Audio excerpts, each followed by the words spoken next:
শয়তানের মিশন হচ্ছে আমাদেরকে হতাশ বানানো। মুমিনের ডিকশনারিতে হতাশা নেই। আমাদের শান্তির ঘুম কেড়ে নিছে এই ডিভাইস।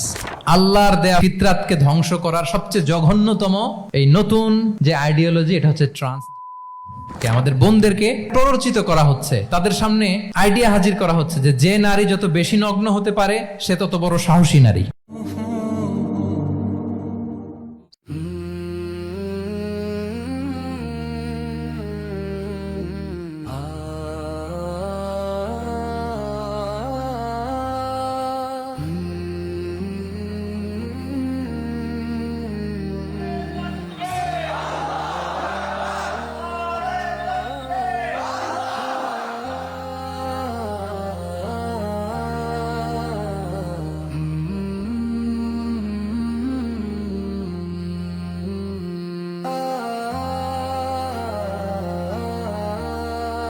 আসসালামু আলাইকুম রহমতুল্লাহি ওয়া বারাকাতুহু।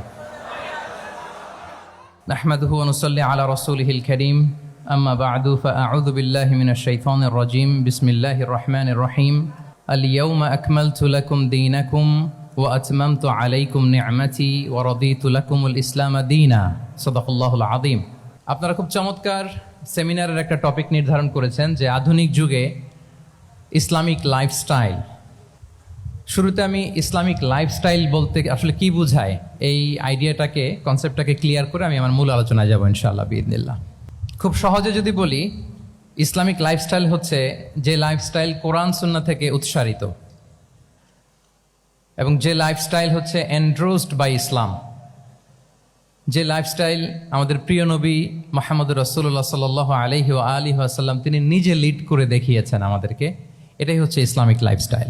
আই রিপিট, যে লাইফস্টাইল কোরআন সুন্নাহ থেকে উৎসারিত, যেই লাইফস্টাইলকে ইসলাম এন্ডোর্সড করে এবং যে লাইফস্টাইল আল্লাহ রাসূল সাল্লাল্লাহু আলাইহি ওয়া আলিহি ওয়াসাল্লাম আমাদেরকে তিনি লিড করে দেখিয়েছেন। এটা একটা কমপ্লিট প্যাকেজ, একটা হোলিস্টিক প্রজেক্ট। এখানে কাটছাট করার সুযোগ নেই, মানে পিক অ্যান্ড চুজ করার সুযোগ নেই। আমার পুরো জীবনটাকেই ইসলামে অনুশাসন দিয়ে যদি আমরা পরিচালিত করি, ইসলামের ছাঁচে যদি সাজাই, সেটা হবে ইসলামিক লাইফস্টাইল। এখানে পিক অ্যান্ড চুজের কোনো সুযোগ নাই। মানে মুসলিম হইলে পার্ট টাইম মুসলিম হওয়া যায় না, ফুল টাইম মুসলিম হইতে হয়। মানে জীবনের প্রতিটা অঙ্গনে ইসলামকে আমাদের প্র্যাকটিস করতে হবে, কারণ আমরা জানি ইসলাম মানে হচ্ছে কমপ্লিট সাবমিশন, হ্যাঁ, to the order of Allah, to the wish of Allah. কোনো যদি কিন্তু তবে ছাড়া আল্লাহর আদেশের সামনে নিজেকে উজাড় করে দেওয়ার নাম হচ্ছে ইসলাম। আই রিপিট, আমি আবারও বলছি, কোনো যদি কিন্তু তবে ছাড়া আল্লাহর অর্ডারের সামনে নিজেকে সঁপে দেওয়ার নাম কি? ইসলাম। সবাই বলুন তো, আল্লাহর আদেশের সামনে কোনো যদি কিন্তু তবে ছাড়া নিজেকে সাবমিট করা, এই সাবমিসিভ অ্যাটিটিউডের নাম কি? সবাই বলুন তো। তাহলে আপনি পিক অ্যান্ড চুজ করতে পারবেন না যে এটা আমার ভাল লাগে, এটা আমার সাথে যায়, সো আমি এটা নিলাম, এটা আমার সাথে যায় না, সো এটা থেকে আমি দূরে থাকলাম। তাইলে এটা ইসলামিক লাইফস্টাইল হলো না। এই কনসেপ্টটা কি ক্লিয়ার সবার কাছে? এটা একটা total package, it's a total project, it's a holistic programme. আপনি আপনার সুবিধা মতো এখানে কাটছাট করতে পারবেন না, নিলে পুরোটাই নিতে হবে। তো আমরা অনেকে আবার কাটছাট করি নিজের মন মতো। তাদেরকে উদ্দেশ্য করে আল্লাহ তাআলা বলছেন, আফাতুমিনুনা বিবা'দিল কিতাবি ওয়া তাকফুরুনা বিবা'দ। তোমরা কি আল্লাহর কিতাবের কিছু অংশ মানো আর কিছু অংশ তোমরা অস্বীকার করো? এটা তোমাদের পলিসি। জেনে রেখো, ওয়ার্নিং দিচ্ছেন যে তোমাদের পলিসি যদি এইটা হয়, তাহলে এই দুনিয়াতে আছে তোমাদের জন্য লাঞ্ছনা, আর আখিরাতে তোমাদেরকে শাস্তির মুখোমুখি হতে হবে। তাহলে কাটছাট করার সুযোগ নেই। আমরা যেটা করি, নামাজ, রোজা, হজ, জাকাতের মতো এই যে আনুষ্ঠানিক ইবাদতগুলো, এগুলোতে আমরা ইসলামকে খুব মানি, ইসলামের অনুশাসন মানি। কিন্তু আমাদের ব্যক্তি জীবন, পারিবারিক জীবন, সামাজিক জীবন, আমার ডিলিংসগুলো, আমার ট্রেড, আমার বিজনেস, আমার ব্যবসা, আমার বিয়ে শাদী, আমার বিহেভিয়ার, এগুলোকে অনেক সময় আমরা ইসলামের অনুশাসন অনুযায়ী মানতে চাই না। এগুলোর ক্ষেত্রে আমরা অনেক সময় ইসলামের অনুগামী হই না। এইখানে একটা ঝামেলা রয়ে গেছে আমাদের। কিন্তু মূল কথা হচ্ছে, আপনি ইসলামকে মানলে দ্য টোটাল প্যাকেজ আপনাকে মানতে হবে। এখানে কাটছাট করার কোনো সুযোগ আছে বলেন তো? আওয়াজ করে বলেন, কোন কাটছাটের সুযোগ কি আছে? না, কারণ কমপ্লিট প্যাকেজ, কমপ্লিট প্যাকেজ। জীবনের প্রতিটি অঙ্গনকে ইসলামের অনুশাসন দিয়ে সাজানো, বা জীবনের প্রতিটি অঙ্গনে ইসলামকে অনুশীলন করার নামই হচ্ছে ইসলামিক লাইফস্টাইল। মূলত ইসলামই একটা lifestyle. Islam is not merely a set of beliefs and rituals, rather it's a lifestyle.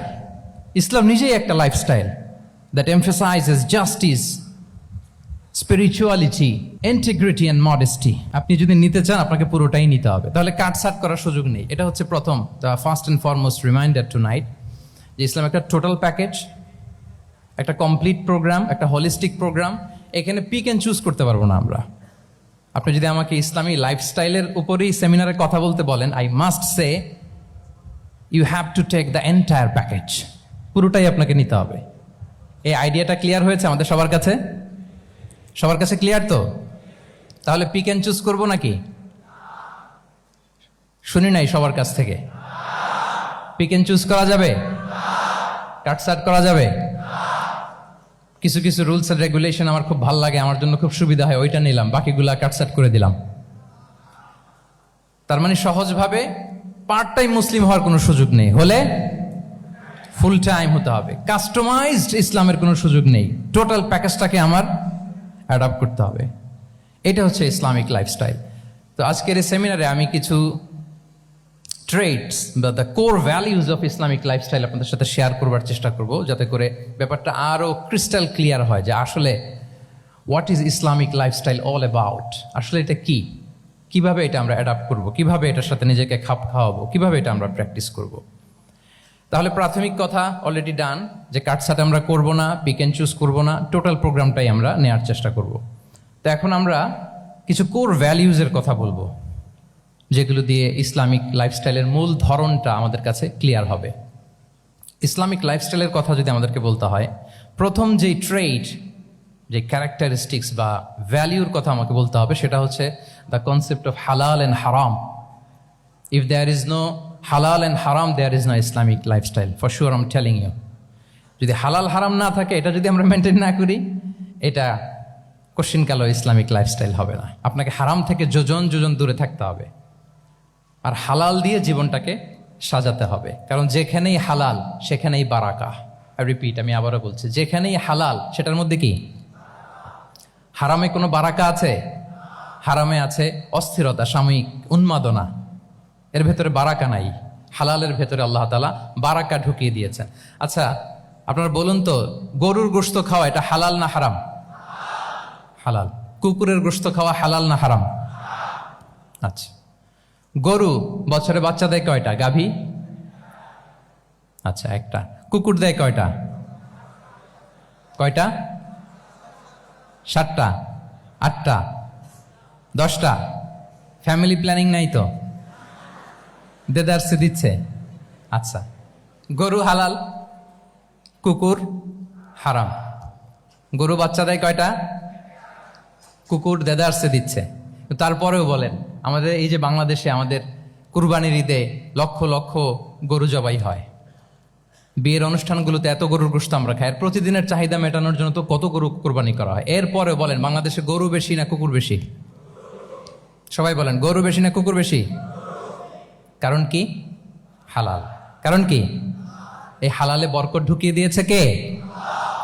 তাহলে if there is no concept of হালাল অ্যান্ড হারাম, there is no Islamic lifestyle. প্রথম core value of Islamic lifestyle হচ্ছে আপনাকে হালাল দিয়ে আপনার জীবনকে সাজাতে হবে। লা ইয়াদখুলুল জান্নাতা জাসাদুন গুযিয়া বিল হারাম। হারাম খেয়ে বর্ধিষ্ণু যে দেহ, সে দেহ আল্লাহর জান্নাতে প্রবেশ করবে না। মানে whatever you consume, it should be halal. এটা হালাল হইতে হবে। শুধু যেটা আপনি খাচ্ছেন এটাই না, কুলু মিম্মা ফিল আরদি হালালাম তাইয়্যিবা, আল্লাহ তাআলা বলেছেন যেটা কনজিউম করবো হালাল হবে, হালাল হতে হবে। তো এটা শুধু এত ন্যারো কনসেপ্ট না, আপনার জীবনের সবটাই হালাল হতে হবে। ইউর ফুড শুড বি হালাল, ইউর ড্রিঙ্ক শুড বি হালাল, ইউর ইনকাম শুড বি হালাল, ইউর ফ্যাশন শুড বি হালাল, ইউর এন্টারটেইনমেন্ট শুড বি হালাল। সব কিছু হালাল হইতে হবে। আমরা অনেকে যে ভুলটা করি, আমরা খাওয়ার ক্ষেত্রে শুধু হালাল খুঁজি, এরকম অনেকে করে, কিন্তু অন্যান্য ক্ষেত্রে হালাল হারামের বাজ বিছান নাই। আমি একটা উদাহরণ প্রায়ই দেই, দেখবেন যে আমাদের বাংলাদেশের সরকারি অফিসগুলোতে তো ঘুষ চলে নাকি? আল্লাহ ঘুষ থেকে এই জাতিকে তুমি হেফাজত করো।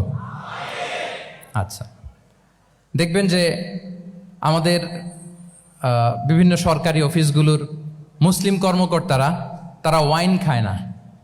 আমি দেখেছি থাইল্যান্ডে গিয়েছে, চায়না গিয়েছে অফিসের কাজে, ওখানে হালাল রেস্টুরেন্টগুলো খোঁজে, কারণ মুসলিম, তার হালাল খাইতে হবে। তো সে ওয়াইন খায় না, পর্ক খায় না, কারণ ইসলামে এটা হারাম। আবার অনেক হিন্দু কর্মচারী, সে আবার গরুর গোশত খায় না, কারণ কি তার ধর্মে ওইটা হারাম। কিন্তু এই মুসলিম কর্মচারী, হিন্দু কর্মচারী দুইজনের নির্বিশেষে মাশাআল্লাহ ঘুষ খায়। এরকম হয় না? দেখেন, মুসলিম ওয়াইন খায় না, পর্ক খায় না, তার ধর্মে হারাম। আমার হিন্দু ভাই গরুর গোশত খায় না, এটা তার ধর্মে হারাম। কিন্তু ঘুষ আবার দুই ধর্মে হালাল নাকি? হ্যাঁ, হালাল না। তার মানে ওই যে pick and choose, you got the point, right? Pick and choose করেছে যে আমার ধর্মের এই এই নিয়ম আমি মানবো, কারণ এটা আমার জন্য খুব ফ্লেক্সিবল, এটা খুব ভালো লাগে। কিন্তু যেটা কঠিন হয়ে যাচ্ছে, যেটা তার বিরুদ্ধে দাঁড়াচ্ছে, ওইটা সে মানে না। তাহলে পিক এন্ড চুজ করার কোনো সুযোগ, আমরা আমাদের গোটা জীবনকে হালাল দিয়ে সাজাইতে হবে। তাহলে your lifestyle will be Islamic lifestyle. এই কথাটা কি বুঝতে পেরেছেন? তাহলে ইউর ফুড শুড বি হালাল, ইউর ড্রিঙ্ক শুড বি হালাল, ইউর ফ্যাশন শুড বি হালাল, ইউর ইনকাম শুড বি হালাল, ইউর এন্টারটেনমেন্ট শুড বি হালাল, even your relationship should be হালাল। ব্যাপার কি? এটার এত আওয়াজ বেড়ে গেল।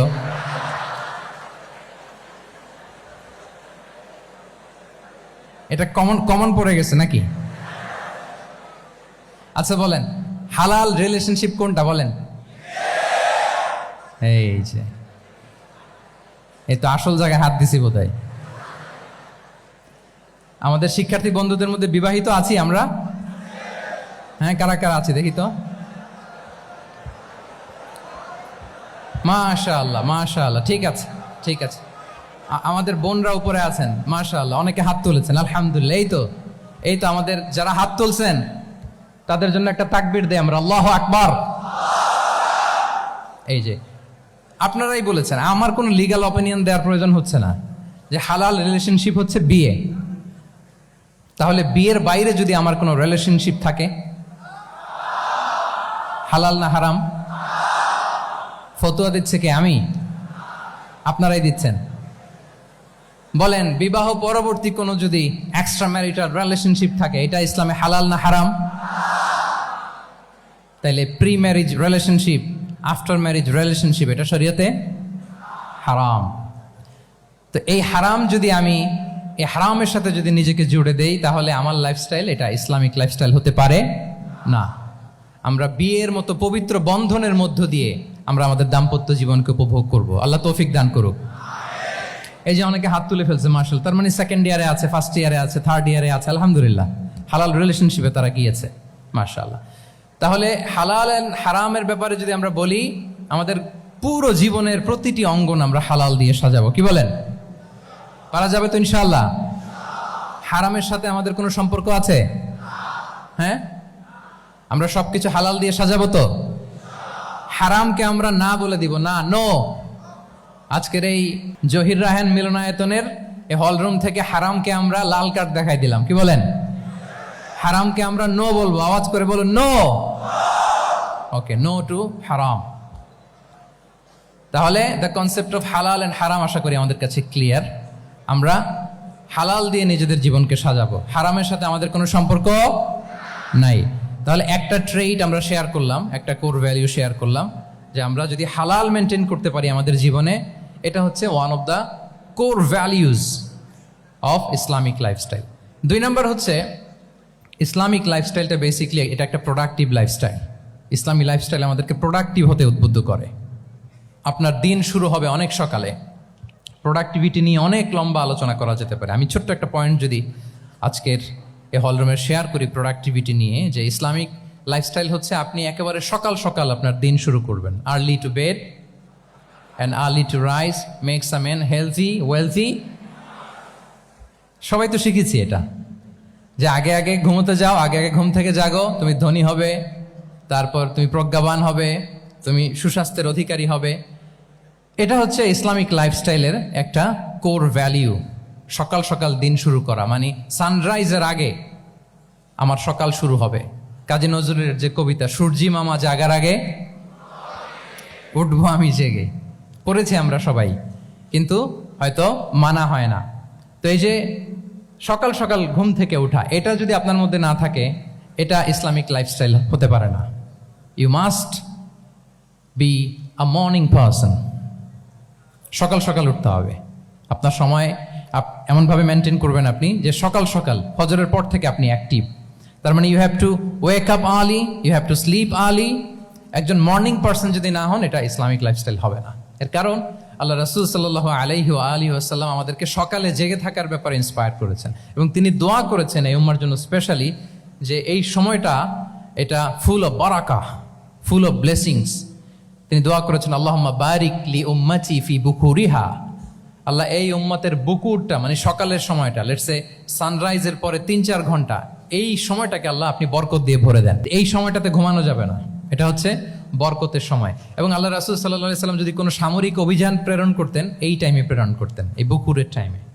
এবং সাহাবারা তাদের কোনো ট্রেড ক্যারাভান, ব্যবসায়িক কাফেলা যখন সেন্ড করতেন, এই টাইমটাতে সেন্ড করতেন, কারণ এই টাইমটাতে বারাকা। তো এখন নিজের সাথে মিলিয়ে নেন যে এই টাইমটাতে আমরা কি করি। আমি জানি না আপনাদের কি অভ্যাস। আমি এসে তো শুনলাম যে জাহাঙ্গীরনগর বিশ্ববিদ্যালয়ে নাকি যতজন শিক্ষার্থী ততজনের জন্য এখানে আবাসনের ব্যবস্থা আছে। বাংলাদেশের কোনো ইউনিভার্সিটিতে নাকি এটা নাই। আলহামদুলিল্লাহ, অসাধারণ প্রিভিলেজ, এখানে অনেক সুন্দর সুযোগ। তো এখন বলেন আপনাদের সকালের রুটিন কি বলেন? ঘুমিয়ে থাকেন না জেগে থাকেন? হ্যাঁ, আচ্ছা, ফজরের পরে আমরা ঘুমাই কারা কারা দেখি? সর্বনাশ। আচ্ছা ঠিক আছে, হাত নামান। আচ্ছা, ফজরের পরে আমরা একটু এক্সারসাইজ করি, পড়াশোনা করতে বসি কারা কারা? মাশাআল্লাহ, আছে কিছু, ঠিক আছে, হাত নামান। এবার 2 বারের 1 বারও যারা হাত তোলেননি তারা হাত তোলেন। আপনারা কি করেন? এইটা এটা হ্যাঁ, ডিভাইস। তো সম্মানিত সুধী মণ্ডলী, আল্লাহুম্মা বারিক লি উম্মতি ফি বুকুরিহা। আপনারা আমাকে এনেছেন ইসলামিক লাইফস্টাইল নিয়ে বলতে, তো আমাকে বলতেই হবে ফজরের পরে ঘুমানো চলবে। প্রথমে আমরা হারামকে না বলে দিলাম, এবার আমরা না করে দিব কোনটাকে? হ্যাঁ, ফজরের পরে আজকে থেকে কোনো ঘুম চলবে। আমি এখানে জবরদস্তি করব না, শুধু আপনাদের সামনে আমি প্রেজেন্ট করছি। যদি সেমিনারের যে টপিক নিয়ে আপনারা শুনতে এসেছেন, এটা যদি আপনি অ্যাডাপ্ট করতে চান, অনুশীলন করতে চান, হ্যাঁ, ফজরের পরে আজকে থেকে কোনো ঘুম চলবে। এই সময়টাতে অনেক বারাকা আছে। তো কি করতে হবে? এটার জন্য আগে আগে ঘুমোতে হবে। কি বলেন? অনেকে ফজরের এই বরকতময় সময়টা তারা ঘুমাতে ঘুমাতে মিস করে। এর কারণ দেরিতে ঘুমোতে যাওয়া। আগে আগে ঘুমানোর অভ্যাস করতে হবে। কিন্তু আগে তো ঘুম আসে না, তাই না? এই যে ডিভাইস আমাদেরকে ঘুমাতে দেয় না, আমাদের শান্তির ঘুম কেড়ে নিছে এই ডিভাইস। এই ডিভাইস অ্যাডিকশন, স্ক্রিন আসক্তি, এই স্ক্রিন আসক্তি আমাদের শান্তির ঘুমকে কি করেছে? কেড়ে নিয়েছে। আল্লাহ তাআলা রাতকে বানিয়েছেন ঘুমের জন্য। ওয়াজআলনাল লাইলা লিবাসা। লিবাস মানে আবরণ। আমি রাতকে বানিয়েছি পোশাকের মতো আবরণ করে, যে আবরণ রাত্রিবেলা নিঝুম নিঝুম নিস্তব্ধ অন্ধকার দিয়ে ছেয়ে দেয়। ফলে মেলাটিন নামে একটা হরমোন নিঃসরিত হয়, আমাদের ঘুম ঘুম ভাব আসে। ঘুমের জন্য আল্লাহ তৈরি করেছেন রাতকে। এরপরে আল্লাহ তাআলা বললেন ওয়াজআলনান নাহারা মাআশা। আর দিনকে বানিয়েছি আমি প্রাণ চঞ্চল করে, দিনে আমরা কাজ করব। তাহলে রাতে আগে আগে ঘুম, আর দিনের বেলা আল্লাহ তাআলা আমাদেরকে কাজ করার জন্য সৃষ্টি করেছেন। কিন্তু এই সাইকেলটাকে আমরা ঘুরাই ফেলছি। রাতে যত দেরি করে আপনি ঘুমাবেন, সকালে ঠিক তত দেরি করে আমাকে উঠতে হয়, ঠিক কিনা বলেন? তাহলে ফজরের পর বকুর পিরিয়ড অফ টাইমটাকে কাজে লাগাতে হলে রাতে আমাদেরকে আগে ঘুমাতে যেতে হবে। রাতে কি করতে হবে? আগে ঘুমোতে যেতে হবে। তাহলে 1 নম্বরে কি বললাম? কনসেপ্ট অফ হালাল এন্ড হারাম। 2 নম্বরে বললাম প্রোডাক্টিভিটি। ইসলামিক লাইফস্টাইল হচ্ছে একটা প্রোডাক্টিভ লাইফস্টাইল। এটা মেনটেন করতে হলে প্রোডাক্টিভিটির অনেক কথা। একটা কথা হচ্ছে সকাল সকাল আপনার দিন শুরু করুন। কি পাওয়া যাবে তো ইনশাআল্লাহ? সবাই একসাথে পড়ে ইনশাআল্লাহ। এই যে আমাদের দেরি করে রাতে ঘুম আসে, স্ক্রিন আসক্তি, এই ডিভাইস আমাদের আরামের ঘুম কেড়ে নিছে কেন জানেন? এর কারণ হচ্ছে আল্লাহর দেয়া যে ফিতরাত, এই ফিতরাতকে আমরা উল্টে দিয়েছি। ফিতরাত শব্দটার সাথে আপনাদের পরিচয় আছে? হ্যাঁ, the innate characteristics of a human being. একটা মানুষের যে ক্যারেক্টারিস্টিক্স, যে ইননেট স্বভাব দিয়ে আল্লাহ তাআলা তৈরি করেছেন, নেচার, এটাকে আরবিতে বলে ফিতরাত। এই ফিতরাতের বিরুদ্ধে কিছু করা যাবে না। ইসলামিক লাইফস্টাইল হচ্ছে ফিতরা বেসড লাইফস্টাইল। ফিতরাতাল্লাহিল্লাতী ফাতারান নাসা আলাইহা লা তাবদীলা লিখালকিল্লাহ। আল্লাহর প্রকৃতির অনুসরণ করো, যে প্রকৃতি দিয়ে তিনি মানুষকে সৃষ্টি করেছেন। আর আল্লাহর সৃষ্টি কাঠামোর মধ্যে কোনো পরিবর্তন, কোনো বিকৃতি নেই। সুবহানাল্লাহি বিহামদি। তা আমরা এই ফিতরাতকে চেঞ্জ করে দেওয়ার কারণে এই ঝামেলা। আমরা সবাই এই ফিতরাতের উপর জন্মেছি। কুল্লু মাউলুদিন ইউলাদু আলাল ফিতরা ফাআবাওয়াহু ইউহাউবিদানি আও ইউনাসসিরানি আও ইউমাজ্জিসানি। প্রতিটি নিউ বর্ন বেবি তারা ফিতরাতের উপর জন্মায়, মানে নবজাতক সন্তান ইসলামের উপর জন্মায়। কিন্তু বাবা মা তাকে হয় ইহুদি বানায়, নাসারা বানায় বা অগ্নি উপাসক বানায়। তাহলে এই যে ফিতরাত, আল্লাহর দেয়া ফিতরাতকে যখন আমরা চেঞ্জ করেছি, আমাদের জীবন থেকে বারাকা উঠে গিয়েছে।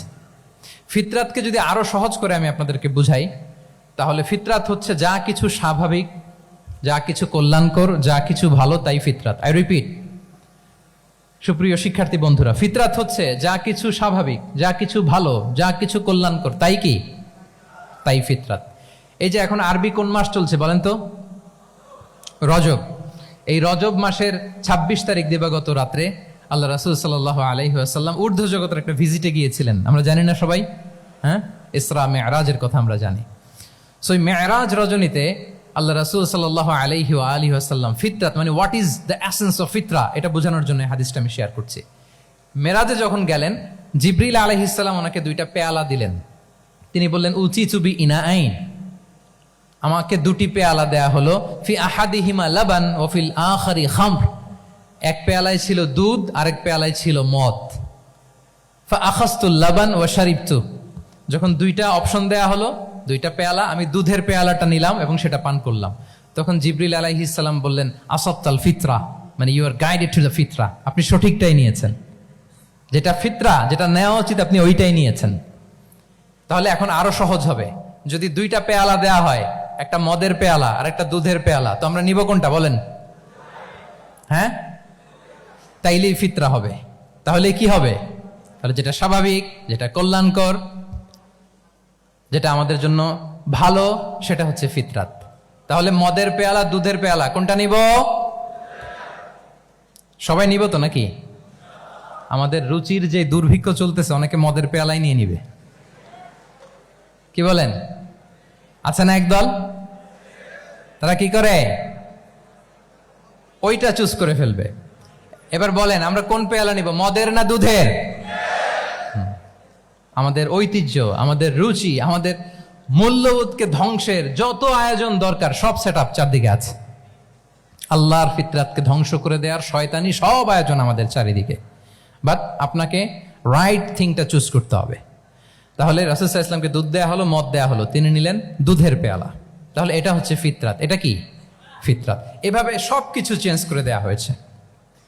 সবকিছু, আমাদের লাইফস্টাইল চেঞ্জ করে দেয়া হয়েছে, আমাদের ফুড হ্যাবিট চেঞ্জ করে দেয়া হয়েছে, আমাদের খাদ্যাভ্যাসের মধ্যে পরিবর্তন। দেখবেন যে এখন আমরা যা খাই, আগে কিন্তু এটা খাইতাম না। এখন আমরা প্রসেসড ফুড খাই, হ্যাঁ, ফাস্ট ফুড খাই, জেনেটিক্যালি মডিফাইড যে ফুডগুলো আমরা খাই, এরপরে ল্যাব মিট, কত যে ভয়ঙ্কর। আপনারা জেনে থাকবার কথা যে ল্যাবে তৈরি মাংস দেখেছেন নাকি আপনারা? প্রাকৃতিক মাংসের কোনো ছিটে ফোটা নেই, কিন্তু এটা গরুর মাংস হয়ে গেছে, ওইটা মানুষ খাচ্ছে। মানে আমাদের লাইফস্টাইলও করাপ্টেড, আমাদের ফুড হ্যাবিটও করাপ্টেড, আমাদের স্লিপিং সাইকেলটা করাপ্টেড, সব কিছু করাপ্ট করে দেওয়া হচ্ছে। এবং এটার প্রভাব পড়েছে আমাদের শিশুদের মধ্যেও। দেখবেন যে শিশুরা সবজি খেতে চায় না। আমার তো 2 মেয়ে আছে, আমি তো দেখি বাসায়, বা অনেকের কমপ্লেনগুলো আমরা শুনি। আমাদের এখনকার বাচ্চাদেরকে ভেজিটেবলস দিলে খায় না, মাছ দিলে খায় না, অর্গানিক ভালো ভালো খাবার দিলে শাকসবজি খায় না। কি খাবে জানেন? সচেস খায়, সচেস, হটডগ খায়। হ্যাঁ, ওই যে আপনি অর্ডার দিয়ে বার্গার এনে দিবেন, পিৎজা এনে দিবেন, ওইটা খাবে।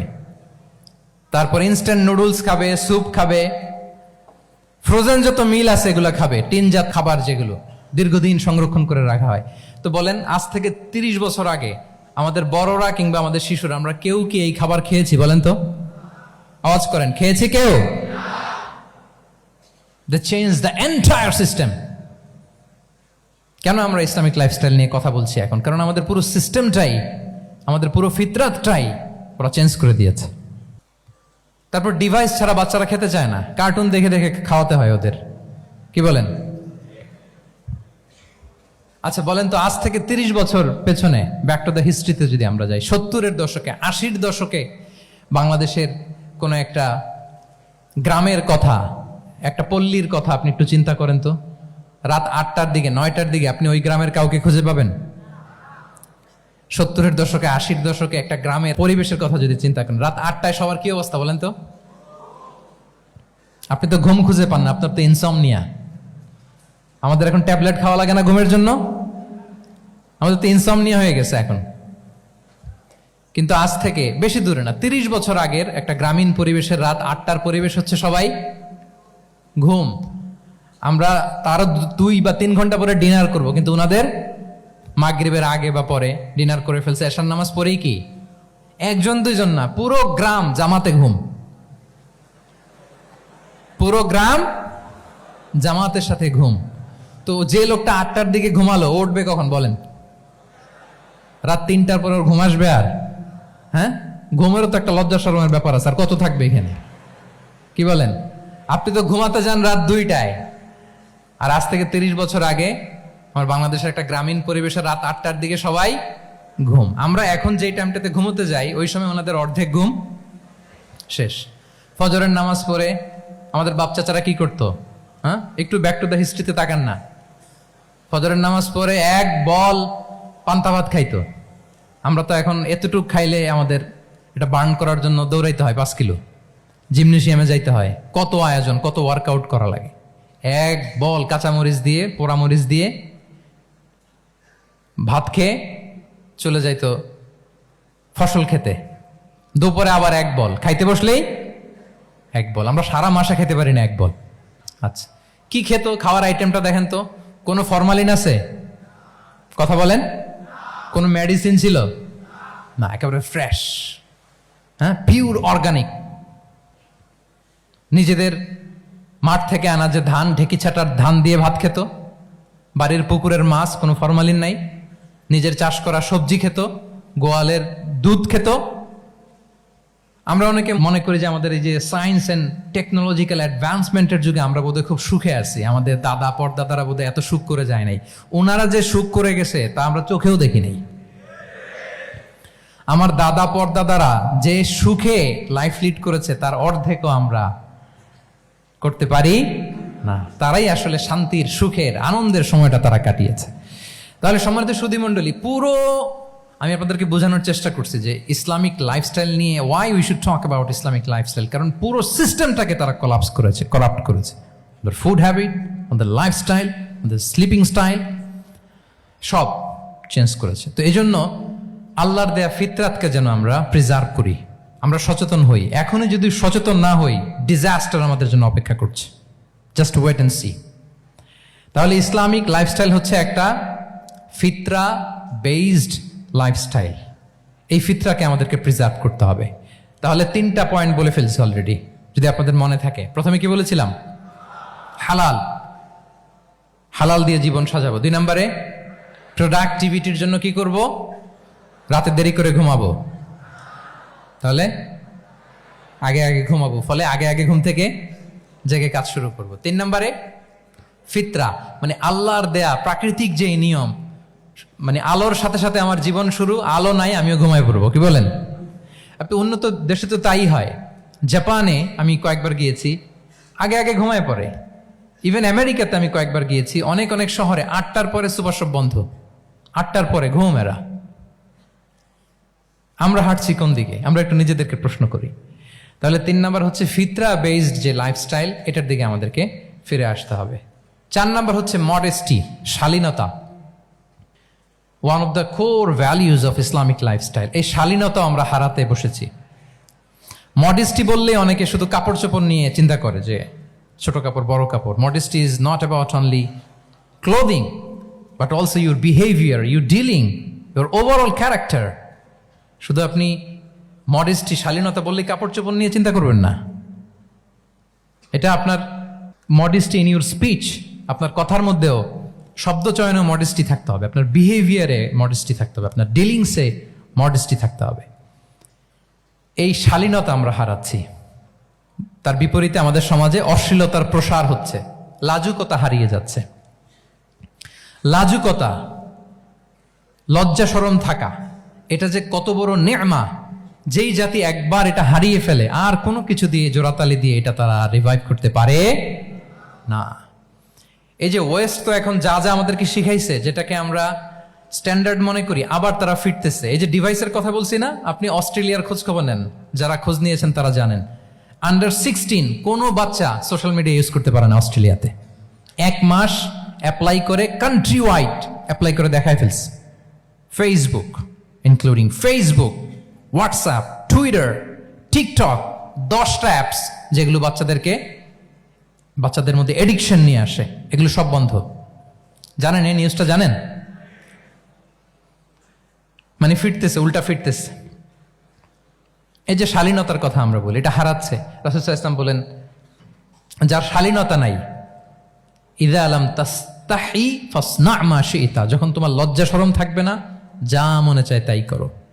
শিশু মোহাম্মদ চলে গেল সেই বনু সাদে, ছোট্ট মোহাম্মদ কাঁদে না কখনো, ক্ষুধা লাগলেও কাঁদে না, ব্যথা পেলেও কাঁদে না। কিন্তু ছোট্ট মোহাম্মদের প্রাইভেটসের জায়গা থেকে কাপড়টা যখন সরে যেত, শিশু মোহাম্মদ কেঁদে দিত। সুবহানাল্লাহ, শালীনতা। ইযা লাম তাস্তাহি ফাসনা মা শি'তা। রাসূল সাল্লাল্লাহু আলাইহি ওয়াসাল্লাম বলেছেন, যদি তোমার লজ্জা শরম না থাকে, লজ্জা শরমের মাথা যদি তুমি খাও, তুমি সব করতে পারবা, তোমাকে দিয়ে সব সম্ভব। তাহলে এই শালীনতা, এটা অনেক বড় নেয়ামা। সম্মানিত বন্ধুরা, আজকে দিনকে দিন আমাদের সমাজ থেকে শালীনতা হারিয়ে যাচ্ছে, লাজুকতা হারিয়ে যাচ্ছে। নারী পুরুষ উভয় দিক থেকে, বিশেষ করে আমাদের বোনদেরকে টার্গেট করা হয়েছে। নারীদেরকে, আমাদের বোনদেরকে, তাদেরকে প্ররোচিত করা হচ্ছে, তাদের সামনে আইডিয়া হাজির করা হচ্ছে যে নারী যত বেশি নগ্ন হতে পারে, সে তত বড় সাহসী নারী। বলেন, আমাদের সমাজে পত্রপত্রিকা আপনারা দেখেন না এটা? যে নারী নিজেকে যত এক্সপোজ করবে, সে তত বড় কি সাহসী নারী, এই তকমা তাকে দেয়া হচ্ছে। এটা টোটাল কমপ্লিট শয়তানের একটা মিশন। শয়তানের প্রথম মিশন হচ্ছে বনি আদমকে বিবস্ত্র করা। কি করা? আল্লাহ তাআলা আদম আলাইহিস সালাম, হাওয়া আলাইহিস সালামকে বলেছিলেন যে নিষিদ্ধ গাছ যেও না, খেও না। শয়তানের প্ররোচনায় খেয়ে ফেলেছিলেন, সাথে সাথে জান্নাতের পোশাক খুলে পড়েছে। তার মানে শয়তানের প্রথম মিশন হচ্ছে মানুষকে কি করা? নগ্ন করা। মানুষকে কি করা? নগ্ন করা। তাহলে আমাদের বোনদেরকে এমন ভাবে তাদের সামনে উপস্থাপন করা হচ্ছে, প্ররোচিত করা হচ্ছে, এবং বলা হচ্ছে নগ্নতার পথে যে বেশি হাঁটে সে নাকি তত সাহসী নারী। নাউযুবিল্লাহি মিন যালিক। তাহলে এই যে মানব জাতিকে বস্ত্রহীন করা, এটা শয়তানের একটা মিশন। তার বিপরীতে ইসলাম নারীকে সম্মান দিয়েছে, সম্মান করেছে। যে ঘরে প্রথমে কন্যা জন্মায়, খায়রুকুম মান বুখিরা বিল উনসা, সে ঘরটাকে আল্লাহ তাআলা বরকতময় করে দেয়। 2 সন্তান তো 2 জান্নাতের দরজা ওপেন। 2 কন্যা সন্তান, 3 কন্যা সন্তান তো 3টা জান্নাতের দরজা ওপেন। সুবহানাল্লাহ। স্ত্রী হয়ে যখন ঘরে যাবে, যে ব্যক্তি তার স্ত্রীর কাছে সেরা, পরিবারের কাছে সেরা, সে সবার কাছে সেরা, সে আল্লাহর কাছে সেরা। সুবহানাল্লাহ। এবং কোন মা যদি সন্তান জন্ম দিতে যে মারা যায়, কিয়ামতের দিন আল্লাহ তাআলা ওই মাকে শহীদদের কাতারে দাঁড় করাবেন। আর যদি সেফলি সন্তান ভূমিষ্ঠ হয়, আল্লাহ বলে মায়ের পায়ের নিচে ওই সন্তানের বেহেশত। সুবহানাল্লাহ। কিভাবে নারীর স্টেটাস, মর্যাদাকে ইসলাম বাড়িয়েছে।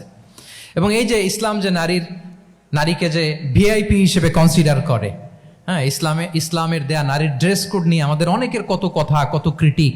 এটা কেন করে? কারণ Islam consider women as a queen. ইসলাম তো নারীকে রানী হিসেবে কনসিডার করে। কি হিসেবে বলেন? আচ্ছা বলেন, যে কুইন হবে, যে রানী হবে, তার একটা স্পেশাল ড্রেস কোড থাকবে না? তার একটা স্পেশাল প্রোটোকল থাকবে না? রানীর সাথে কি যা মনে চায় তা করা যায়, দেখা করা যায়, তার কাছে যাওয়া যায়? আল্লাহু আকবার। কারণ ইসলাম চায় নারীদের জন্য পৃথিবীটা নিরাপদ হোক।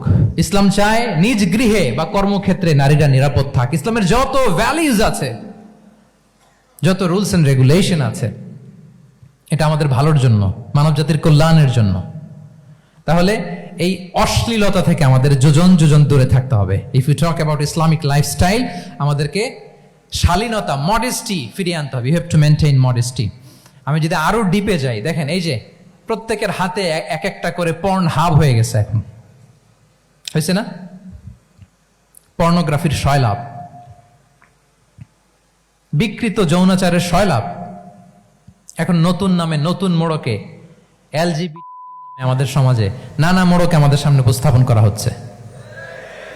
শুনেছেন না এগুলো? আপনারা নাম শুনেছেন? এই যে ট্রান্স, নাম শুনছেন না? নিজের দেহ কাটাকাটি করে দিব্যি পুরুষ, 4 সন্তানের বাবা, এখন হঠাৎ করে বলে যে আমি মনে মনে নারী, তো সোসাইটি যেন আমাকে নারী স্বীকৃতি দেয়। বায়োলজিক্যালি দিব্যি নারী, 3 সন্তানের মা, এখন বলে যে এখন আমি মনে মনে ভাবতেছি পুরুষ, তো আমাকে পুরুষ হিসেবে তুমি কনসিডার করো। আল্লাহর দেয়া ফিতরাত, এই যে বলছি উল্টায় ফেলতেছে, এই ফিতরাতকে ধ্বংস করার সবচেয়ে জঘন্যতম এই নতুন যেটা বাজারজাত করা হচ্ছে যে আইডিওলজি, এটা হচ্ছে ট্রান্সজেন্ডারিজম।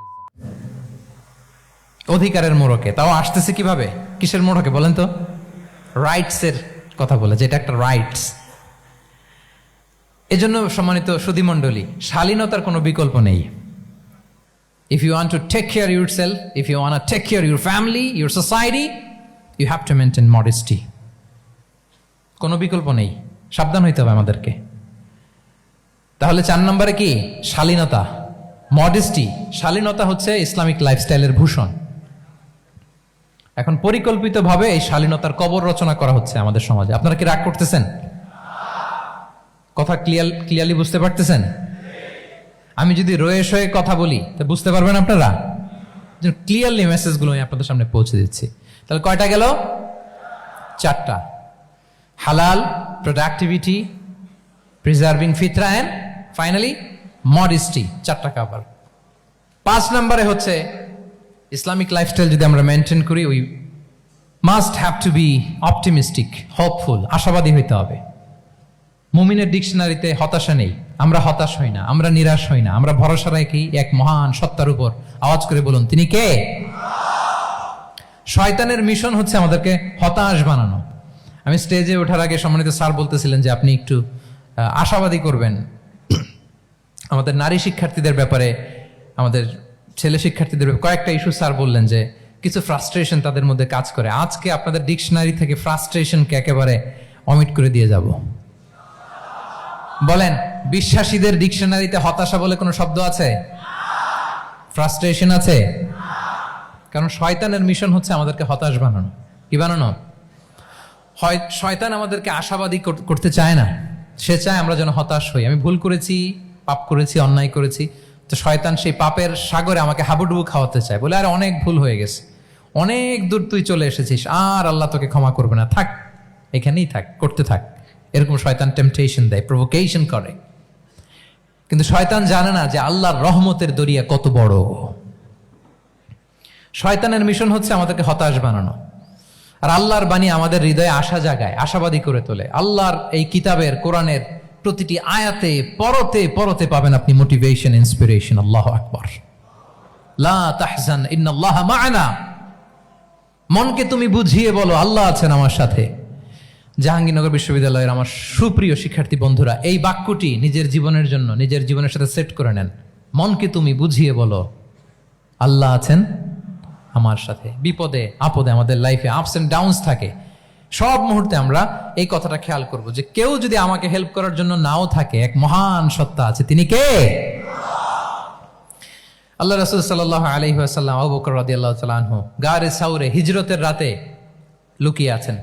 কুরাইশরা খুঁজতেছে, আবু বকর রাদিয়াল্লাহু তাআলা আনহু তটস্থ, না জানি ধরা পড়ে যাই। তিনি বলছেন, কুরাইশরা আমাদের এত পাশ দিয়ে যাচ্ছে, একটু মাথা নিচু করলে দেখে ফেলবে আমাদের। রাসূল সাল্লাল্লাহু আলাইহি ওয়াসাল্লাম বললেন যে ভয় পেও না। আবু বকর, তুমি কি ভেবেছো আমরা এখানে গুহাতে 2 জন? না না, এই গুহায় আমরা 2 জন নই, আমাদের সাথে একজন মহান সত্তা আছে। তিনি কে? আমরা 3 জন এখানে। লা তাহজান ইন্নাল্লাহা মা'ানা। ভয় পেও না, হতাশ হয়ো না, নিশ্চয় আল্লাহ আমাদের সাথে আছেন। আল্লাহ তাআলা সরাসরি কথাটাকে কোরআনে কোট করেছেন যে লা তাহজান ইন্নাল্লাহা মা'ানা। তাহলে সুপ্রিয় বন্ধুরা, এই বাক্যটা আমাদের খেয়াল রাখতে হবে যাদের মধ্যে ফ্রাস্ট্রেশন কাজ করে, যে মনকে তুমি বুঝিয়ে বলো কে আছেন আমার সাথে? আল্লাহ আছেন আমার সাথে। এরকম কোরআনের পরতে পরতে অনেক আয়াত পাবেন। লা তাইয়াসু মির রাউহিল্লাহ ইন্নাহু লা ইয়াইয়াসু মির রাউহিল্লাহি ইল্লাল কওমুল কাফিরুন। আল্লাহর রহম থেকে নিরাশ হয়ো না। কাফিররা ছাড়া কেউ আল্লাহর রহম থেকে নিরাশ হয়। আমি আপনি আমাদের জীবনে কত ভুল করেছি, কত অন্যায় করেছি, কতটাই বা পাপ করেছি। মনে রাখবেন, আমাদের পাপ যত বড় হোক, আল্লাহর রহমতের দরিয়া তার চাইতেও বড়। ইন্না মাআল উসরি ইউসরা ফাইন্না মাআল উসরি ইউসরা, and verily with every hardship there is an ease. প্রত্যেক কষ্টের পরেই থাকে স্বস্তি। এই বাক্যগুলো কি আপনাকে মোটিভেশন দেয় না? এই কথাগুলো কি আপনাকে চাঙ্গা করে না? আপনার জীবনে ইন্সপিরেশন হয়ে আসে না এই কথাগুলো? ওয়ালা তাহিনু ওয়ালা তাহজানু ওয়া আনতুমুল আ'লাউনা ইন কুনতুম মুমিনিন। চিন্তা করো না, হতাশ হয়ো না, তোমাদেরই বিজয় হবে যদি তোমরা মুমিন হও। আল্লাহু আকবার। তাহলে আপস এন্ড ডাউনস থাকবে, এবং মুমিন জীবনে তো হতাশা থাকবেই না। কারণ আমার জীবনে যদি কোনো কষ্টের ঘটনা ঘটে, এটার জন্য আমি রিওয়ার্ড পাবো। আমি যদি অসুস্থ হই, আমার প্রত্যেক অসুস্থতার কারণে আমার পাপ মোচন হয়। সুবহানাল্লাহ পড়েন। আপনার জ্বর হয়েছে, এই জ্বরের কারণে আল্লাহ আপনার গুনাহ মাফ করবেন। আপনি ব্যথা পেয়েছেন, অসুস্থ হয়েছেন, আল্লাহ তাআলা গুনাহ মাফ করে দিবে। তাহলে হতাশার কোনো সুযোগ আছে বলেন? না। মুমিন জীবনে হতাশার কোনো সুযোগ নেই। রাসূল সাল্লাল্লাহু আলাইহি ওয়াসাল্লাম বলেন, মা ইউসিবুল মুসলিমা মিন নাসাব ওয়ালা ওয়াসাব ওয়ালা হাম্মিন ওয়ালা হুজনিন ওয়ালা আযান ওয়ালা গাম্মিন হাত্তা শাওকাতি ইউশাকুহা ইল্লা কাফারাল্লাহু বিহা মিন খাতায়া। মুমিন জীবনে যত ব্যথা, কষ্ট, দুঃখ, এমনকি ফল পাড়তে যে গাছের কাটার খোঁচা যদি খান, রাসূল সাল্লাল্লাহু আলাইহি ওয়াসাল্লাম বলেন ওই খোঁচার ব্যথার কারণে আল্লাহ তোমার গুনাহ মাফ করে দেয়। কেউ অসুস্থ হয়ে রাসূল সাল্লাল্লাহু আলাইহি ওয়াসাল্লামের কাছে আসলে রাসূল সাল্লাল্লাহু আলাইহি ওয়াসাল্লাম কি বলতেন জানেন? কেউ জানেন? লা বাস আলাইক তুহুরুন ইনশাআল্লাহ। তিনি বলতেন, আরে don't worry about it, it will cleanse up your scenes. ভয় পেও না, আরে এই অসুস্থতা, এটার কারণে আল্লাহ তোমার গুনাহ মাফ করে দিবে। সুবহানাল্লাহ। তাহলে অসুস্থ ব্যক্তি আর উজ্জীবিত হতো না? রাসূল সাল্লাল্লাহু আলাইহি ওয়াসাল্লাম অসুস্থ ব্যক্তিকে দেখলেই মাথায় হাত বুলিয়ে দিতেন, দোয়া করতেন, আল্লাহুম্মা রাব্বান নাস আযহিবিল বাস ইশফি আনতা শাফি, দোয়া করে দিতেন। আর বলতেন, আরে ভয় পেও না, এই অসুস্থতা তোমার গুনাহ মাফ করে দিচ্ছে। তাহলে অসুস্থতার মধ্যেও তারা উজ্জীবিত হতো। আমরা মানুষকে আশাবাদী করব, ভয় দেখাবো না। অসুস্থ মানুষকে ভিজিট করতে গেলে আপনারা কি করেন? ভয় দেখান নাকি? না, আশাবাদী করবেন। বলবেন যে আরে কি অসুস্থতা, আপনার দেখে অনেক সুস্থ লাগতেছে, বলতে পারবেন না? কিন্তু আমরা কি করি? কেউ অসুস্থ হইলে ওই অসুস্থতায় সবচেয়ে কষ্ট পেয়ে যে মারা গেছে তার হিস্ট্রি বলা শুরু করি। এরকম করে না অনেকে? ধরেন যে একজন ক্যান্সারের পেশেন্টকে দেখতে গেছেন, এইবার যে আপনার কোন খালা ক্যান্সারে কিভাবে ধুকে ধুকে মরছিল, ওই হিস্ট্রি আপনি বয়ান দিতে শুরু করছেন। বেচারা বাঁচবে? যা একটু সুস্থ ছিল ওইটাও তো অসুস্থ বানাই দিচ্ছেন। কি বলেন? তাহলে ইসলাম আমাদেরকে আশাবাদী করে। প্রিয় ভাই এবং বোনেরা, কি করে? আশাবাদী করে।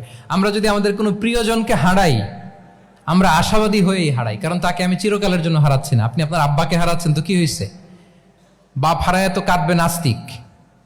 কি বলেন? নাস্তিকদের তো মরার পরে নাকি আর কিছু নাই। হ্যাঁ, দেখবেন আপনাদের সামনে সামনে অনেক কিছু বলে যে কিছু নাই, যা দেখি না, বিশ্বাস করি না। একা একা যখন মৃত্যুর পরে কি হবে চিন্তা করে ওর দম বন্ধ হয়ে আসে। ইসলাম মানুষকে আশাবাদী করে। দেখেন আমরা কত দূর দেখি, কত দূর ভাবি। আমার দাদা মারা গেছে, এটা আমার কোনো টেনশনেরই কারণ না, কারণ আমি সবসময় ভাবি আমার দাদাকে আমি ওপারে যেয়ে পাবো। আমার আব্বাকে আমি হারিয়েছি, তো ওপারে পাবো। আমার বন্ধুকে আমি হারিয়েছি, কাছের বন্ধুটা যে আমার জন্য খুব ইন্সপিরেশন ছিল, সাময়িক বিচ্ছেদ এটা আমাদের জন্য, কারণ আমরা ওই জগতে বিশ্বাস করি। আল্লাহু আকবার। তাহলে হতাশা আমাদের ডিকশনারিতে আজকে থেকে রাখা যাবে। ইসলামিক লাইফস্টাইল যদি মেনটেন করতে চান, you have to be optimistic. Clear কথাটা? আচ্ছা, এরপরে গ্রেটফুলনেস, 6 নাম্বার। গ্রেটফুলনেস, আপনাকে কৃতজ্ঞ হইতে হবে, শুকরগুজার হইতে হবে। আমরা অনেকে কমপ্লেইন করি খুব বেশি, না এটা ভুল। সম্মানিত সুধী মণ্ডলী, be grateful with what you have. যা আছে এটা নিয়ে শুকরগুজার হন, আপনার জীবনটাকে আল্লাহ সুন্দর করবে। তাহলে কমপ্লেইন করব না, আমরা শুকরগুজার হব। রাসূল সাল্লাল্লাহু আলাইহি ওয়াসাল্লাম বলেছেন, তোমার চেয়ে যে খারাপ অবস্থানে আছে তার দিকে তাকাও, যে ভালো আছে তার দিকে তাকিও না। হ্যাঁ, যে ভালো আছে তার মতো আপনি হওয়ার চেষ্টা করবেন। আপনার গোল থাকবে। I am not talking about the goals and plans, your plan and goal should be bigger and bigger. But আপনি ও খুব ধনী, ও খুব ভালো আছে, এটা দেখে কষ্ট পাবেন না, কারণ আপনি খেয়াল করেন যে আপনার চেয়ে অনেক খারাপ অবস্থানে আছে অনেকে, ওর দিকে তাকালে দেখবেন যে আপনার আর খারাপ লাগতেছে না। শেখ সাদি রাহিমাহুল্লাহ, বিখ্যাত কবি, নাম শুনেছেন না? ওনার একবার পায়ে দেওয়ার মতো জুতা ছিল না। কি ছিল না? সবাই বলুন, কি ছিল না? জুতা। তো উনি একবার রাস্তা দিয়ে হাঁটতেছেন, হঠাৎ দেখেন এক লোকের দুইটা পাই নাই। কি নাই? শুকরগুজার হলেন, চিৎকার করে বললেন আলহামদুলিল্লাহ, যে আল্লাহ অনেক ভালো আছি, আমার জুতা নাই এজন্য মন খারাপ, ওর তো পাই নাই। হ্যাঁ, এজন্য বেঁচে যে আছি এজন্যই আলহামদুলিল্লাহ। লা ইন শাকারতুম লা আযীদান্নাকুম ওয়া লা ইন কাফারতুম ইন্না আযাবি লাশাদীদ। আল্লাহ বলেন, যদি শুকরিয়া করো, শুকরগুজার হও, আমি আল্লাহ নিয়ামত বাড়িয়ে দেব। যদি নাশুকরি করো, জেনে রাখো আমার শাস্তি কঠিন। তাহলে বেঁচে যে আছি এজন্যই কি পড়া উচিত? জাহাঙ্গীরনগর বিশ্ববিদ্যালয়, আওয়াজ করেন, বেঁচে যে আছি এজন্য কি পড়বো? আপনি যে অবস্থানে থেকে খুশি না, ভাল লাগে না আপনার, যে হায় রে আমি তো লুজার, আমার কিচ্ছু নাই, আপনার এই অবস্থানে পৌঁছাটা অনেকের জন্য স্বপ্ন। মানে যেটা পেয়ে আপনি হ্যাপি না, অতটুকু হইতে পারাটা অনেকের কি স্বপ্ন। আপনাকে যদি জিজ্ঞেস করি, ভাই কি চান, কি লাগবে বলেন, কি চান? তা আপনি বলবেন যে শেখ আমি ধনী হইতে চাই, আমার একটা ব্রাইট ক্যারিয়ার চাই, আমি টাকা চাই, আমি খ্যাতি চাই, আমি ক্ষমতা চাই, এটা চাই। কত যে চাওয়ার ফিরিস্তি আমাদের। আপনি একটু একটা ক্যান্সার হসপিটালে জানতো, ক্যান্সারের 3rd স্টেজে চলে আসছে, ধুকে ধুকে লাস্ট স্টেজে চলে আসছে। আপনার তো অনেক কিছু চাই, আপনি ওকে একটু জিজ্ঞেস করেন যে ভাই আপনি কি চান? ও টাকা চায় না? ক্যান্সারের রোগী টাকা চাবে? খ্যাতি চাবে? ব্রাইট ক্যারিয়ার চায়? সে কি চায় বলেন তো একটু? সে একটু বাঁচতে চায়। যে ভাই তুমি কি চাও? বলবে আমি কিছু চাই না, একটু বাঁচতে চাই। বার্ন ইউনিটে যদি কখনো যাওয়ার সুযোগ হয়, দেখবেন যে চিৎকার করে তারা, এত কষ্ট, এই দহনের কারণে এত কষ্ট, তারা চিৎকার করতে থাকে হসপিটালকে কাঁপিয়ে। আপনি ওকে একটু জিজ্ঞেস করবেন, ভাই কি চাও? বলেন তোর চাওয়াটা কি? ও শুধু বাঁচতে চায়, কিন্তু ওই বেঁচে থাকা নিয়ে তো আমাদের কোনো ফিলিংসই নাই। আমরা যে বেঁচে আছি এটা যে শুকরগুজার হওয়ার অনেক বড় একটা কারণ, আমরা এরকম করে ভাবিই না। এজন্য সুপ্রিয় সুধী মণ্ডলী, আমরা যে বেঁচে আছি এজন্য আলহামদুলিল্লাহ। শুধু বেঁচে থাকার কারণে আমরা কি পড়বো? তাহলে গ্রেটফুলনেস, আপনি যদি ইসলামিক লাইফস্টাইলে নিজেকে অভ্যস্ত করতে চান, আপনার যেমনি অপটিমিস্টিক হইতে হবে, এট দ্য সেম টাইম আপনাকে কি হইতে হবে? গ্রেটফুল হইতে হবে। 7 নম্বরে তাওয়াক্কুল। Put your trust on Allah, because only He can help you, only He can protect you. And when you put your trust on Allah, you are in a divine shield. আপনি যখন আল্লাহর উপর নিজেকে ন্যস্ত করেন, আপনি একটা ডিভাইন, একটা প্রোটেকশনের ভেতরে থাকেন। বিশ্বাসীরা কি করে? আল্লাহর উপর ভরসা করে। কি করে? কার উপর? তদবিরের উপর, লবিং এর উপর, মামা চাচা? তাহলে আল্লাহর উপর ভরসা হবে। কার উপর? ফাইদা আযামতা ফাতাওয়াক্কাল আলাল্লাহ, আল্লাহর উপর ভরসা করব। এমনকি ঘর থেকে বের হওয়ার সময় রাসূল সাল্লাল্লাহু আলাইহি ওয়াসাল্লাম আমাদেরকে বলেছেন আল্লাহর উপর তাওয়াক্কুল করো। আমরা কি দোয়া পড়ি বলেন তো ঘর থেকে বের হয়ে? বিসমিল্লাহি তাওয়াক্কালতু আলাল্লাহ। এই তাওয়াক্কুল নিয়ে আমাদের অনেক মিসকনসেপশন আছে। আমাদের মধ্যে একটা প্রবণতা আছে, অনেকে বলে যে যা হবে হবে, আল্লাহ ভরসা। বলে যে যা হবে হবে, কি ভরসা? কথা বলতে হবে তো আমার সাথে। আপনার কি বোরিং হচ্ছেন? ওরে আল্লাহ, অনেক রাত হয়ে গেছে, তো শেষ করে দেই তাহলে। আর কয়েক মিনিটের মধ্যে শেষ করবো ইনশাআল্লাহ। তাহলে অনেকের মধ্যে একটা প্রবণতা আছে, তারা বলে যে যা হয়েছে হয়েছে, কি ভরসা? যা করে আল্লাহ, আল্লাহ ভরসা। এটা it's not the concept of তাওয়াক্কুল। এটা তাওয়াক্কুল নয়। ইসলামে তাওয়াক্কুল is always at the second step. The first step is your effort. প্রথমে আপনি চেষ্টা করবেন, এরপরে আপনি আল্লাহর উপর তাওয়াক্কুল করুন। কিছু না করে যদি বলেন আমি আল্লাহ ভরসা, এটা আল্লাহ ভরসা হয়েছে? এটা আপনার মন গড়া একটা কথা হয়েছে, কিন্তু এটা তাওয়াক্কুল হয়? আমাদের অনেকে অলসতা, অকর্মণ্যতা, অপারগতা, হীনমন্যতা, এগুলোর তাওয়াক্কুল বানায় ফেলাইছে। হাত গুটায় বসে থাকবে, কাজ করবে না, অলস, আর বলে কি আল্লাহ ভরসা। রিজিকের মালিক আল্লাহ, কিছু করবে না আর বলে আল্লাহ ভরসা। প্রিয় ভাইরা, রাসূল সাল্লাল্লাহু আলাইহি ওয়াসাল্লাম তিনি অলসতা, অকর্মণ্যতা, হীনমন্যতা, কাপুরুষতা, ভীরুতা এগুলো থেকে আল্লাহর কাছে পানাহ চেয়েছেন। নিজের সাধ্যের সবটুকুন তিনি করেছেন, তারপরে আল্লাহ ভরসা করেছেন। এবং পাখিকে ইসলামে তাওয়াক্কুলের মডেল বানানো হয়েছে। রাসূল সাল্লাল্লাহু আলাইহি ওয়াসাল্লাম বলেন, লাউ আন্নাকুম তাতাওয়াক্কালুনা আলাল্লাহি হাক্কা তাওয়াক্কুলিহি লা রাযাকাকুম কামা ইয়ারযুকুত তুয়ুর তাগদু খিমাসান ওয়া তারুহু বিতানান। মানে তোমরা যদি পাখির মতো তাওয়াক্কুল করো, তাহলে পাখিকে আল্লাহ যেমন রিজিক দেয় তোমাদেরকেও রিজিক দিবে। পাখি কি করে বলেন তো? প্রতিদিন সকালবেলায় ওর ঘরের ভিতরে বসে বলে যে আল্লাহ ভরসা, বলে বরঞ্চ কি করে সে সকাল সকাল কিচির মিচির রবে দিক দিগন্ত মাতিয়ে সে বের হয়ে যায়, সারাদিন ঘুরতে থাকে। তাহলে খালি পেটে সকালবেলায় পাখিগুলো বের হয়ে যায়, আকাশে বাতাসে ছুটে বেড়ায়, আর বিকেল বেলায় ওদর পূর্তি করে প্রতিটা পাখিকে তার নিড়ে ফিরিয়ে দেয় কে? আপনারা তো বোঝা অনেক সহজ। আপনাদের জাহাঙ্গীরনগর এটা তো নাকি পাখিদের অভয়ারণ্য শুনলাম, আমি কখনো আসা হয়নি, আমার দিনের বেলা আসা দরকার ছিল, তাহলে আপনাদের ক্যাম্পাস বিউটি আমি দেখতে পেতাম। তো পাখি কিন্তু বসে থাকে না, সকালে কি করে? খালি পেটে পাখিগুলো বেরিয়ে যায়, ওরা ওদের রোল প্লে করে, চেষ্টা করে, এরপরে বিকেলবেলা ওদর পূর্তি করে তাদেরকে নিড়ে ফিরিয়ে দেয় কে? তাহলে পাখিকে তাওয়াক্কুলের মডেল বানানো হয়েছে। আপনি হাত গুটিয়ে বসে থেকে বললেন আল্লাহ ভরসা, এটা হয়েছে না।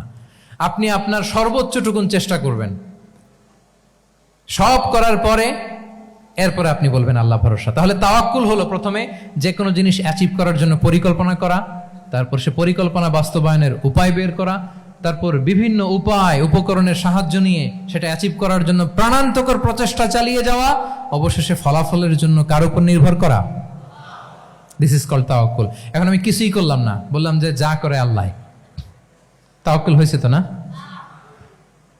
আমাদের সমাজে দুইটা ধারণা। কেউ কেউ বলে আরে আমি তো সব করব, তাওয়াক্কুলের দরকার কি? Absolutely wrong. আবার অনেকে মনে করে আল্লাহই সব করে দিবে, এটাও absolutely wrong. The concept of Islam is in between this two extreme lines. এই দুইটার মাঝখানে হচ্ছে তাওয়াক্কুল। তাহলে তাওয়াক্কুলের মেকানিজম হচ্ছে আমার সাধ্যের সবটুকুন আমি করব, তারপরে আল্লাহ সাহায্য আসবে, সেজন্য আমি তাওয়াক্কুল করব। আপনারা মূসা আলাইহিস সালামের ঘটনা জানেন। উনি যখন বনী ইসরায়েলকে নিয়ে লোহিত সাগরের সামনে আসলেন, ফেরাউন তার সৈন্য নিয়ে ধাওয়া করলো, আল্লাহ তাআলা সাথে সাথে কি রাস্তা বানাই দিলেন নাকি? সাগরের মাঝখানে না। আল্লাহ বললেন আনিদ্রিব বিআসাকাল বাহর, লাঠি দিয়ে একটা বাড়ি মারো সাগরে। মূসা আলাইহিস সালাম বাড়ি না মারলে তো আল্লাহ রাস্তা বানাতে পারতেন না, না পারতেন না? পারতেন, কিন্তু এটা তাওয়াক্কুলের মেকানিজম নয়। ওনাকে বলেছেন বাড়ি মারো, উনি লাঠি দিয়ে বাড়ি মারলেন, বিশাল রাস্তা হয়ে গেল। মারিয়াম আলাইহিস সালাম যখন ঈসা আলাইহিস সালামকে ডেলিভারি করলেন, ক্লান্ত শ্রান্ত ক্ষুধার্ত, কি খাবেন? আল্লাহ তাআলা বললেন ওয়াহুজ্জি ইলাইকি বিজিযইন নাখলাতি তুসাকিত আলাইকি রুতাবান জানিয়া। মানে মারিয়াম একটু কষ্ট করে উঁচু হয়ে পাশে একটা খেজুর গাছ আছে, ওটা ডাল ধরে টান দাও, টসটসে পাকা খেজুর পড়বে নিচে, ওটা খাও। উনি টান না দিলে আল্লাহ এমনি অটোমেটিক্যালি পাঠাতে পারতেন না খেজুর? আল্লাহ পাঠাননি। তাহলে এই পৃথিবীর সিস্টেম হচ্ছে আপনাকে কষ্ট করতে হবে, আপনার রোলটা আপনাকে প্লে করতে হবে। ইসলামে তাওয়াক্কুল is always at the second step, the first step is your effort. আপনাকে চেষ্টা করতে হবে, তারপরে আপনি তাওয়াক্কুল করবেন, তাহলে এটা প্রপার তাওয়াক্কুল হবে। তাহলে এখন থেকে হাত গুটিয়ে বসে থেকে আল্লাহ ভরসা বলবেন? আমরা এটা ভুল করে ফেলি।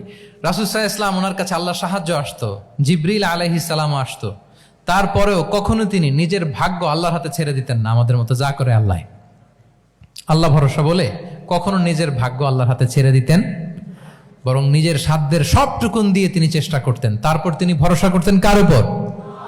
আপনি হিজরতের ঘটনাটা দেখেন। আল্লাহ যেদিন বললেন যে আজ রাতেই তুমি আর আবু বকর হিজরত করো, রাসূল সাল্লাল্লাহু আলাইহি ওয়াসাল্লাম ওই দিন দুপুরবেলা আবু বকর রাদিয়াল্লাহু তাআলা আনহুর ঘরে গেলেন। তিনি কখনো দুপুরবেলা বেরোন না, তিনি কখনো মাস্ক পরে বেরোতেন না। সেদিন তিনি মাস্ক পরে বেরোলেন, খারাজা মুতাকান্নিয়ান, মুখ ঢেকে বেরোলেন। আবু বকর রাদিয়াল্লাহু তাআলা আনহুর ঘরে যেয়ে বলেন, আবু বকর আখরিজ মান ফিল বাইত, ঘরে যারা আছে বের করে দাও, প্রাইভেট আলাপ আছে। আবু বকর রাদিয়াল্লাহু তাআলা আনহু বললেন, ইয়া রাসূলুল্লাহ, আসমা আর আয়েশা একজন তো আপনার পরিবার আর একজন তার বোন, আমরাই তো, বলেন। রাসূল সাল্লাল্লাহু আলাইহি ওয়াসাল্লাম আশ্বস্ত হলেন, বললেন যে আজ রাতেই আমরা হিজরত করব, আজ রাতেই। মক্কা থেকে মদিনা হচ্ছে উত্তর দিকে, কোন দিকে? আপার নর্থ। তিনি মক্কা থেকে মদিনায় হিজরত করবেন উত্তরে, কিন্তু তিনি বের হলেন দক্ষিণ দিক দিয়ে শত্রুর চোখে ধুলি দেওয়ার জন্য। দেখেন, দিনের বেলা বেরোলেন না, রাতে বেরোলেন। দেখেন, একটার পর একটা প্রিকশন। দুপুরে বেরোলেন, চেহারা ঢেকে বেরোলেন, প্রাইভেসি মেনটেন করলেন। ডেস্টিনেশন এদিকে, বের হলেন এই দিক দিয়ে, সবার চোখের অন্তরালে তিনি বের হলেন। এবং তিনি আবু বকর রাদিয়াল্লাহু তাআলা আনহুকে বললেন, সবাই যেই পথে মদিনা যায় আমরা কিন্তু ওই পথে যাব না, ক্যারাভানগুলো যেই পথে যায় ওই পথে না, সাওয়াহিলি একটা আনইউজুয়াল রুট ধরে আমরা যাব, সাগরের পার ঘেঁষে ঘেঁষে, যাতে ওরা বুঝতে না পারে। এই জন্য আবু বকর রাদিয়াল্লাহু তাআলা আনহু একজনকে ভাড়া করলেন, আব্দুল্লাহ ইবনে উরাইকেত নামে, যে আনইউজুয়াল রাউটটা চিনে, যে সাগরের পাশ ঘেঁষে চলে যাওয়া পথ দিয়ে মক্কা থেকে রাসূল সাল্লাল্লাহু আলাইহি ওয়াসাল্লামকে মদিনায় পৌঁছায় দেবে। 2টা উট তিনি 2 মাস ধরে এটাকে নার্চারিং করে রাখলেন। 3 দিন আবু বকর রাদিয়াল্লাহু তাআলা আনহু এবং রাসূল সাল্লাল্লাহু আলাইহি ওয়াসাল্লাম গারে সাউরে অবস্থান করলেন 3 দিন, যাতে করে বুঝতে পারেন যে মক্কায় তাদের ব্যাপারে কি বলা হয়।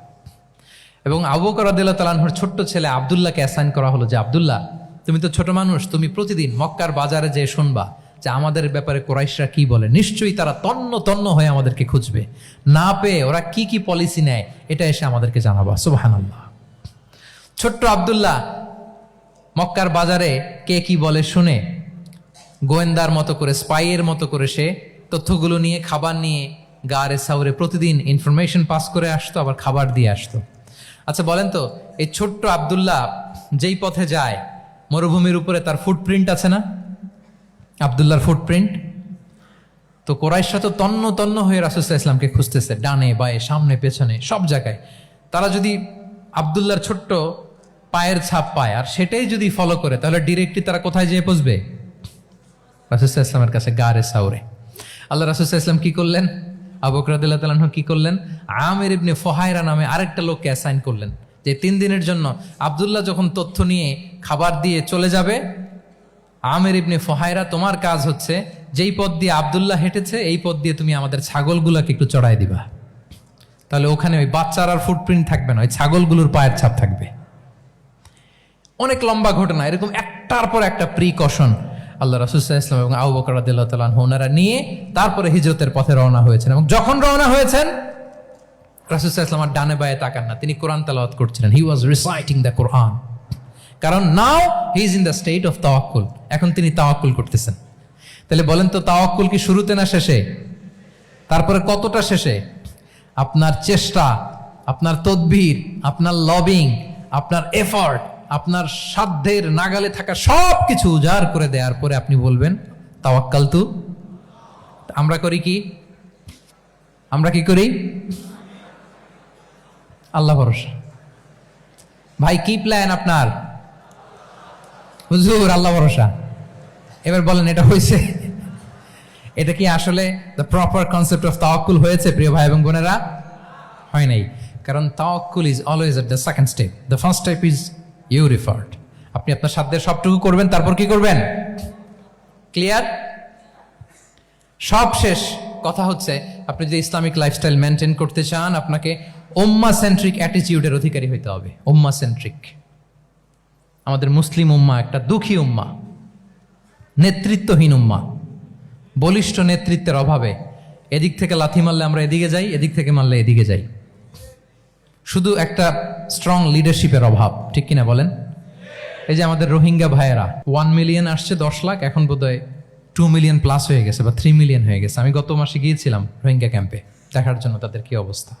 এমন মানবতার জীবনযাপন তারা করতেছে। ধর্মে তারা কোন ধর্মের বলেন তো? আমাদের ভাই, আমাদের বোনেরা, তাদের কোনো সলিউশন নাই। কাশ্মীরের ভাই বোনদের কি অবস্থা দেখেন তো। আর গাজার অবস্থা নাই বা বললাম। পাখির মতো গুলি করে মারা হয়েছে, মসজিদ ধ্বংস করা হয়েছে, এমনকি খ্রিস্টানদের গির্জা ধ্বংস করা হয়েছে। একটা লিডারশিপের, একটা স্ট্রং লিডারশিপের অভাবে আজকে আমাদের এই অবস্থা। এজন্য আপনি যদি ইসলামিক লাইফস্টাইলের কথা বলেন, অফকোর্স আপনাকে উম্মাহ সেন্ট্রিক মেন্টালিটির হতে হবে। এই দুঃখী উম্মাকে নিয়ে আপনার প্রজেক্ট থাকতে হবে। আমরা আমাদের নিজেদের শক্তি, সম্ভাবনা, ঐতিহ্য এগুলো একেবারে ভুলতে বসেছি। আমরা যে যোদ্ধা ছিলাম, আমরা যে বিজয়ী ছিলাম, আমরা বেমালুম ভুলেই গিয়েছি। জ্ঞান বিজ্ঞানে একসময় আমরা লিড দিয়েছি, ঠিক কিনা বলেন? আমাদের জাবির ইবনে হাইয়ান ছিল, আমাদের আল বিরুনি ছিল, আমাদের আল ইদ্রিসি ছিল, আমাদের আল ফারাবি ছিল। এই নলেজ এখন ওয়েস্টে ট্রান্সফার হয়েছে, সেই নলেজ আবার ট্রান্সফার হয়ে আমাদের করতলগত একদিন হবে ইনশাআল্লাহ। তো এই প্রজেক্ট তো আমাদের নাই, একদিন যে আমাদের হাতে আসবে, হুজুর আল্লাহ ভরসা নাকি? শুধু আল্লাহ ভরসা বলে বসে থাকলে হবে? সেলফ সেন্টার্ড হওয়া যাবে না, উম্মাহ সেন্ট্রিক আমাদেরকে হইতে হবে। উম্মার জন্য আপনার হৃদয়ে একটা দরদ থাকতে হবে, অন্যের জন্য কাজ করার একটা মেন্টালিটি আমাদের গ্রো করতে হবে। যারা অন্যের জন্য করে তারা জানে যে এটাতে কি সুখ, কি মজা। আপনি অন্যকে দান করে দেখেন, একটা সুখানুভূতি আপনার মধ্যে কাজ করবে। এবং রাসূল সাল্লাল্লাহু আলাইহি ওয়াসাল্লাম বলেন, আল্লাহু ফি আউনিল আবদি মা দামাল আবদু ফি আউনি আখিহি। আল্লাহ তাআলা ততক্ষণ পর্যন্ত বান্দার সাহায্যে থাকে, ওই বান্দার, যতক্ষণ পর্যন্ত এই বান্দা তার ভাইয়ের সাহায্যে থাকে।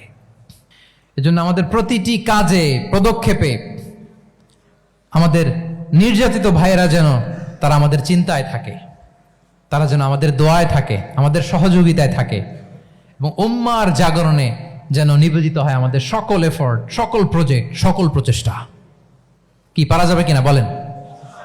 উম্মার জন্য এরকম স্যাক্রিফাইসিং মেন্টালিটি আমাদের থাকার দরকার আছে না নাই বলেন?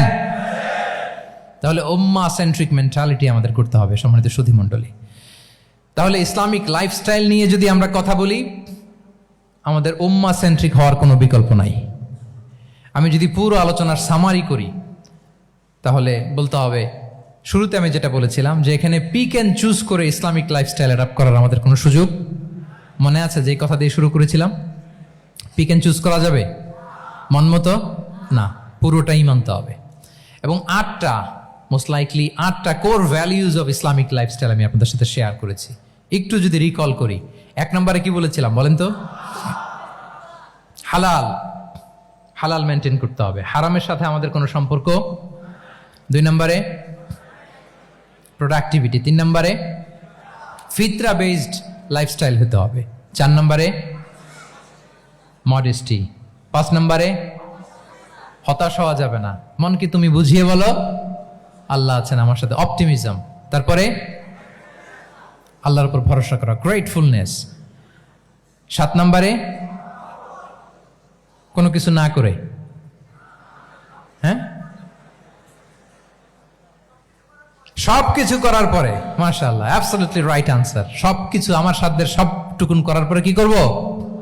কার উপর তাওয়াক্কুল করব, এবং আমরা উম্মাহ সেন্ট্রিক চিন্তা লালন করব, উম্মাহ কেন্দ্রিক। পারা যাবে তো? এই কোর ভ্যালিউজগুলো যদি আপনি মেনটেন করেন, this would be the Islamic lifestyle. সম্মানিত সুধী, ইসলাম আমাদেরকে যে লাইফস্টাইল প্রেসক্রাইব করেছে, সেই প্রেসক্রাইব লাইফস্টাইলই আমাদেরকে সাবস্ক্রাইব করতে হবে। এর বাইরে মুসলিমের কোনো লাইফস্টাইল থাকতে পারে? এর বাইরে অন্য কোনো লাইফস্টাইল আল্লাহর কাছে গ্রহণযোগ্য হতে পারে? আল্লাহ তাআলা আমাদের সবাইকে কথাগুলো বোঝার ও আমল করার তৌফিক দান করুন। সম্মানিত সুধী মণ্ডলী, আমি আবারও পাঠশালাকে শুকরিয়া জানাই, বিশ্ববিদ্যালয় কর্তৃপক্ষকে শুকরিয়া জানাই, এবং দীর্ঘ 1 ঘন্টারও বেশি সময় ধরে আপনারা যারা এই লম্বা আধুনিক যুগে ইসলামিক লাইফস্টাইল শিরোনামের এই সেমিনারে অংশগ্রহণ করলেন, আপনাদের সবাইকে আবারও প্রাণ ঢালার শুভেচ্ছা এবং অভিনন্দন জানিয়ে আমার আলোচনা এখানেই আমি শেষ করছি। হাযা মা ইনদি ওয়াল ইলমু ইনদাল্লাহি আলাইহি তাওয়াক্কালতু ওয়া ইলাইহি উনীব। ওয়াসসালামু আলাইকুম ওয়া রাহমাতুল্লাহি ওয়া বারাকাতুহু।